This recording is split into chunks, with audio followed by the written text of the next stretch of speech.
There is a star out there so large it should not be possible. If you placed it where our sun is, it would swallow Mercury, Venus, Earth, and Mars, and keep going. Light itself would take hours just to cross it. And the more astronomers study these giants, the more they realize something is wrong. By the laws of physics we trust, stars this extreme should tear themselves apart.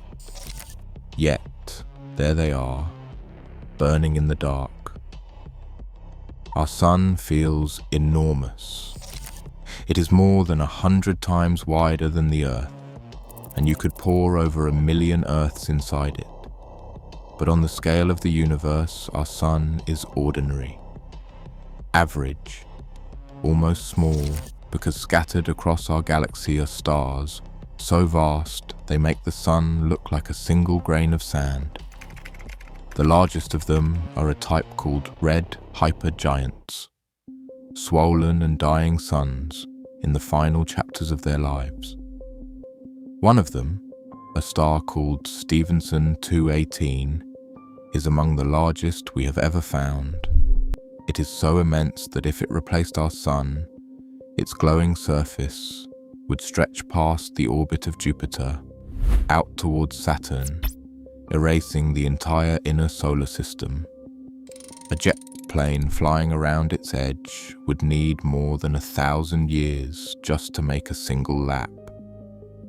These giants are so distant and so shrouded in their own glowing gas that astronomers still argue over exactly how large the biggest ones truly are.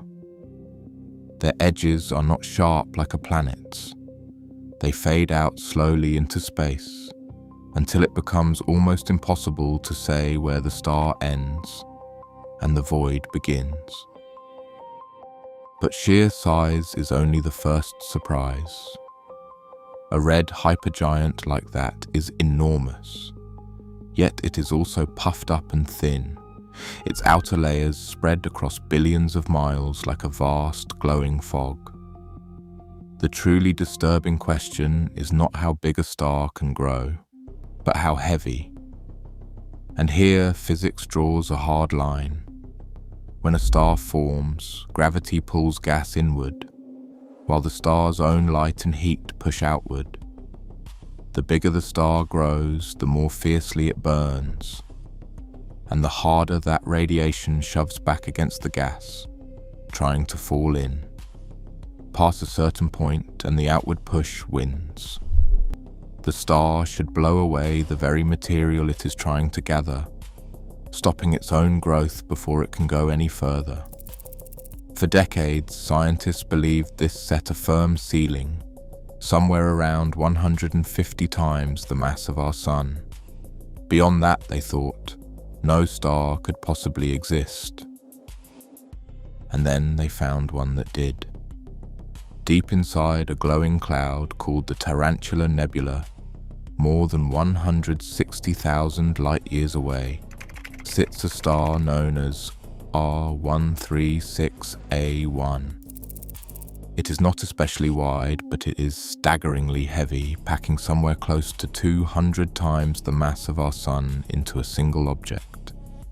It shines with the light of millions of suns, blazing brighter than almost anything else we have ever measured. By the ceiling physics had drawn, this star should not have been able to form at all. It sits above the line that was supposed to be impossible to cross. And it is not alone. In that same cluster, astronomers have found a handful of other monsters, every one of them heavier than the rules were supposed to allow. So how does a star break a law built into the very physics of the universe? The honest answer is that no one is completely sure. The leading idea is almost violent in its simplicity. In the crowded heart of a young star cluster, stars are packed so tightly that they can collide and merge. 2 or 3 or more massive stars slamming together into a single overweight giant. A star like that would never have grown past the limit on its own. It would have been assembled, built from the wreckage of others. But even that explanation has cracks. And the deeper astronomers look, the more of these impossible heavyweights they find. In distant galaxies and in the early universe alike, all of them refusing to fit the neat ceiling we drew for them. The strange part is how briefly they live. Our sun is a slow, steady furnace, expected to burn for around 10 billion years. These giants are the opposite.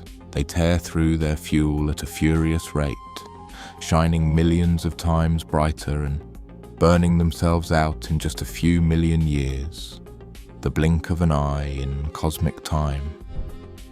They are already old the moment we see them, and their deaths are catastrophic. When a star this massive finally collapses, it can detonate as a supernova bright enough to outshine an entire galaxy, flinging the elements of life across space.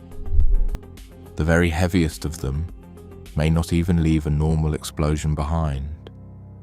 Some are thought to die in a blast so violent that it rips the entire star apart, leaving nothing at all, not even a black hole, just an expanding shell of fire where a giant used to be.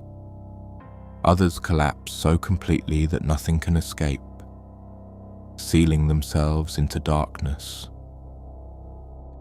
Every heavy element inside you, the iron in your blood, the calcium in your bones, was forged in the heart of a dying star like one of these. So the next time you look up at a calm, unremarkable star, remember what is truly hiding out there in the dark. Stars so vast they would swallow our entire inner solar system. Stars so heavy they break the laws that say they should not exist at all. We keep drawing lines to explain how the universe is supposed to work, and again, the universe simply steps right over them. But a giant star that ignores the rules is only part of the story. Because when one of these monsters dies and collapses inward, it can create something that bends reality even harder. An object so extreme it breaks not just our laws, but our sense of what is real. And that is exactly where we go next.